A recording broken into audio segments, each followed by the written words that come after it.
Virginia, 1852. On the surface, the Whitmore estate looks like a picture of wealth and Southern elegance. But behind those grand columns, a terrifying secret thrived, one that involved control, manipulation, and horrors most people couldn't imagine. Margaret Whitmore, the lady of the house, held absolute power over everyone in her world, and her actions left scars that lasted generations. Stick around to hear this unbelievable story, and don't forget to like, share, and subscribe so more hidden history comes to light. Virginia, 1852. Picture it, rolling hills stretching as far as the eye can see, dotted with sprawling plantations, their white columns gleaming under the southern sun.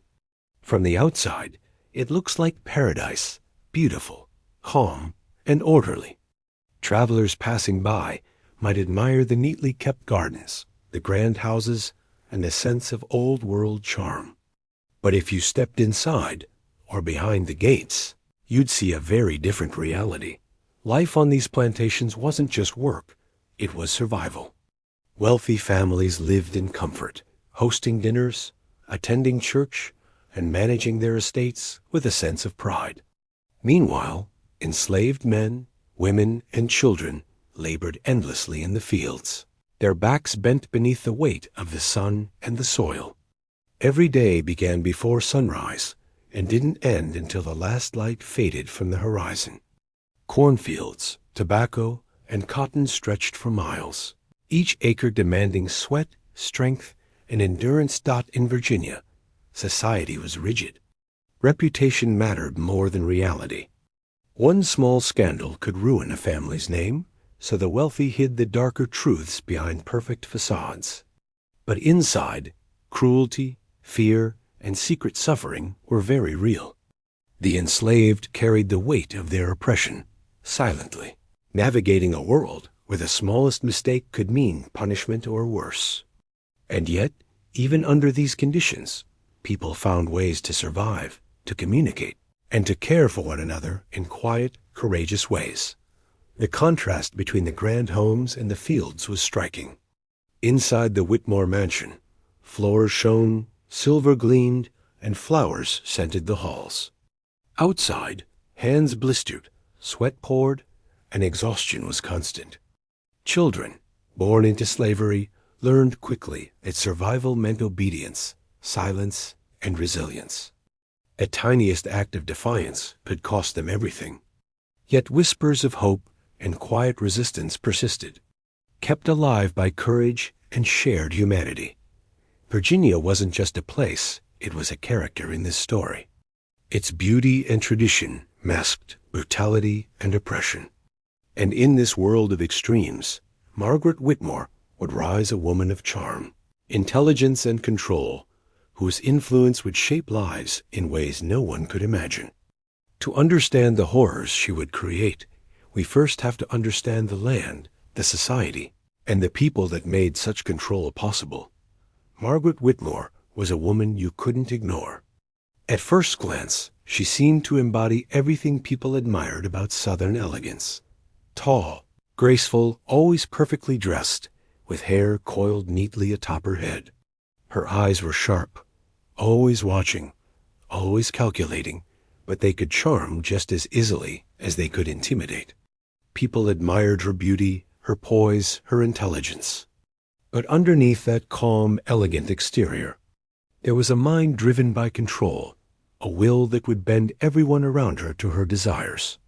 Margaret had been born into privilege and trained, from a young age, to understand the rules of Southern society. She knew how to host the perfect dinner, how to manage a household, and how to navigate a world where reputation meant everything. By the time she married into the Whitmore estate, she was already a master of influence. The mansion became her domain, not just a home, but an extension of herself. Every room, every garden, every servant knew the invisible weight of her authority. Her power went far beyond running the household. Margaret controlled every aspect of the plantation, the children, the staff, the enslaved men and women in the fields. She demanded obedience, But she didn't rely only on fear. She was clever, manipulating loyalty and guilt to get what she wanted. Her sons grew up under her watchful eyes, learning that disobedience could bring shame or punishment, while compliance came with unspoken expectations. And yet, Margaret's control had a darker, more sinister side. Behind closed doors, she exercised an authority that went beyond ordinary matriarchal power. She orchestrated lives, bending family, and enslaved people alike to her will, keeping secrets that would shock anyone who later discovered them.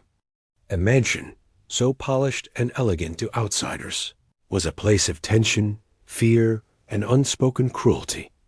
Even the enslaved recognized the duality of Margaret Whitmore. She could be kind in carefully measured doses, but kindness was always a tool, a way to maintain control. A mistake could mean punishment. A wrong glance could cost dearly. And those who underestimated her often learned too late the cost of defiance. Margaret was a woman of contrasts, beauty and brutality, charm and terror, elegance and cruelty. Her life and actions would leave an indelible mark on everyone around her. She wasn't just a matriarch. She was a force, a reminder that in the Old South, power often came at the expense of morality, and secrecy could hide horrors that no one dared speak aloud. The Whitmore estate looked perfect from the outside. But behind its walls, Margaret Whitmore's control reached terrifying extremes. She didn't just run a household or oversee a plantation. She manipulated lives in ways that no one would have imagined. The most horrifying of these secrets involved her own sons and the enslaved women on the estate. Margaret forced her sons into unspeakable acts, ensuring they fathered children with women she controlled. It was a twisted exercise of power, and it cast a shadow over every life connected to the mansion. For Margaret, control wasn't just about obedience, it was about domination. She understood that true power extended into the most private parts of life, and she used fear, manipulation, and secrecy to bend everyone to her will. The enslaved women bore the brunt of this cruelty, forced to carry children under circumstances they had no choice in.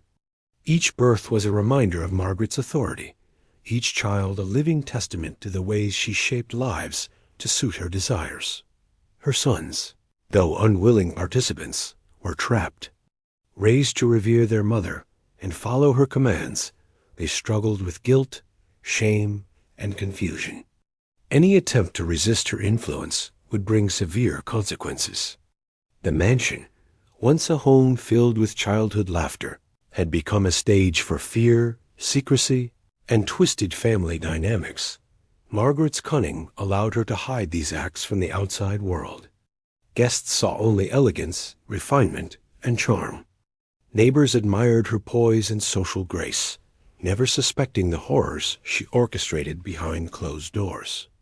Letters and diaries recovered decades later provide glimpses into her manipulations, hinting at the chilling extent of her control. But even these fragments can only partially reveal the depth of suffering she imposed, the psychological toll on the enslaved, on her children, and on her sons was immense. Mothers grieved silently for their stolen autonomy. Children were born into lives they could not choose. Her sons carried invisible burdens of complicity. Yet even in this darkness, acts of quiet courage persisted.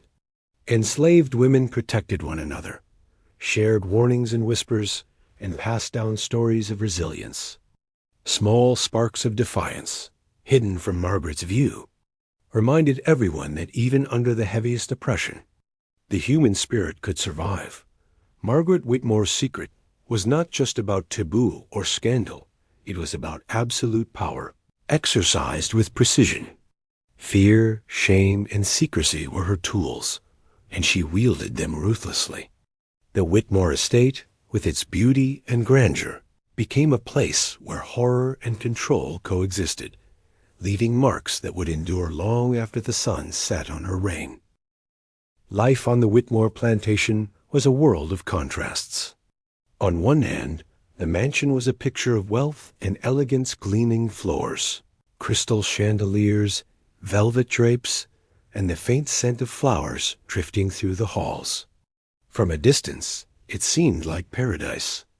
But step outside into the fields, and the reality was starkly different. Sun-baked soil, blistered hands, aching backs, and a life ruled by relentless labor. For the enslaved people, every day began before dawn. Mothers woke to tend to their children, fathers to shoulder their burdens in the fields, and everyone to face the demands of the overseers. Tobacco, corn, and cotton stretched for miles, each acre needing constant care. Mistakes were punished. A crooked row of crops or a mislaid tool could mean lashes, humiliation, or worse. There was little room for error, and even less for rest. Children born into slavery learned quickly. Play was rare, stolen in brief moments of reprieve from exhausting labor. They were taught obedience, caution, and resilience from a young age. Survival meant silence, compliance, and knowing when to hide feelings. Yet, even in these harsh conditions, there were sparks of hope. A whispered story, a hidden gesture of kindness, or a small shared laugh reminded them and us that human spirit could persist. Even under unimaginable pressure, inside the house, the work was no less demanding. The cooks, laundresses, and maids labored under Margaret's watchful eye. Meals had to be perfect, floors spotless, and every task executed with precision. A minor mistake could bring a harsh reprimand. Margaret's control extended beyond simple management. She shaped behavior, attitudes, and even the emotions of those around her. Kindness was calculated, a tool to maintain loyalty and fear alike. The children of the Whitmore family witnessed all of this, growing up in comfort yet aware, on some level, of the tension and fear that hung over their home. The enslaved carried burdens unseen by the wealthy family, and the whispers of secrets and oppression echoed in the shadows. The mansion, beautiful as it was, hid pain and cruelty that outsiders could never see. And yet, life on the plantation also revealed quiet resistance. Families held each other close, protecting their children and preserving dignity. Moments of defiance were small, but significant. An act of kindness, a warning whispered in the night, a shared meal or song. These small acts of courage kept hope alive and reminded everyone that even in Margaret Whitmore's tightly controlled world, humanity could not be fully crushed. The plantation was not just a backdrop. It was a living, breathing character in the story. It reflected both the grandeur of wealth and the hidden suffering of those trapped beneath it. On the Whitmore estate, life was never simple, never fair, and never free, but it was lived with endurance, courage, and an unbreakable, quiet strength dot behind the beauty of the Whitmore mansion and the perfectly trimmed gardens. A very different world existed, a world of fear, struggle, and quiet resilience. For the enslaved people on the plantation, life was measured in labor, obedience, and survival. Each day began long before sunrise, with mothers rising to tend their children and prepare the little food they could muster, while fathers and older children marched to the fields, their bodies already worn from the relentless demands of the previous day. Work was grueling and unending. The sun beat down mercilessly on their backs as they planted, weeded, and harvested tobacco, corn, and cotton. The overseers rode the fields like hawks, their whips a constant reminder that one mistake could mean pain, punishment, or worse. Fear was a daily companion, but it was paired with a quiet ingenuity, an understanding that survival required caution, intelligence, and the occasional act of cunning. For enslaved women, life carried an additional layer of horror. Many were forced to bear children fathered by Margaret's sons. These pregnancies came with no relief from work, no consideration for their suffering, and little hope for protection. The children they bore were bound to the plantation from birth, their lives predetermined by the twisted control of the matriarch. And yet, even in these circumstances, the women found ways to support one another, to share whispered warnings, and to protect their children in small, vital ways. The children themselves learned quickly. They saw the suffering of their parents, felt the weight of injustice, and understood that survival meant careful obedience. But they also witnessed moments of courage, a stolen word of comfort, a hidden act of kindness, a small rebellion against the overseer. These acts, though small, were powerful. They kept hope alive and reminded everyone that even in oppression, humanity could endure.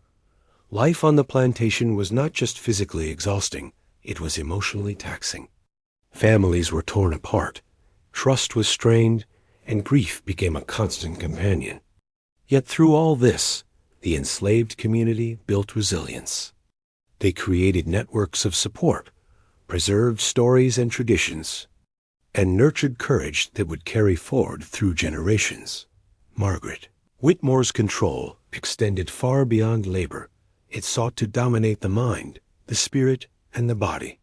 But despite this, the enslaved maintained their dignity, their bonds, and their humanity.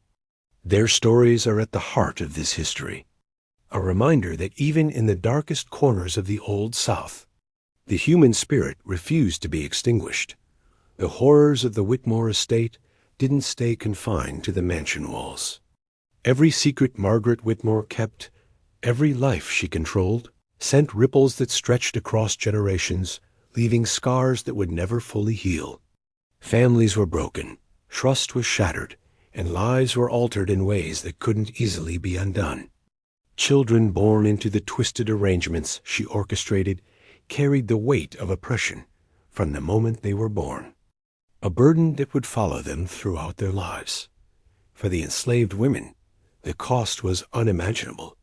They endured pregnancies under coercion, gave birth while still exhausted from backbreaking work, and raised children in a world where freedom was denied and suffering was the norm.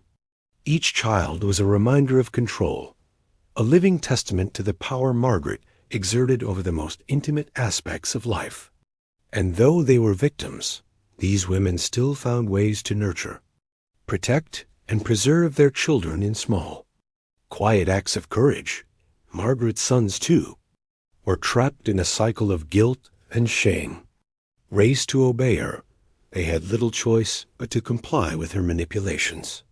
Their innocence was stolen, replaced with a heavy burden of complicity. Even wealth and privilege could not shield them from the emotional and moral consequences of their mother's control.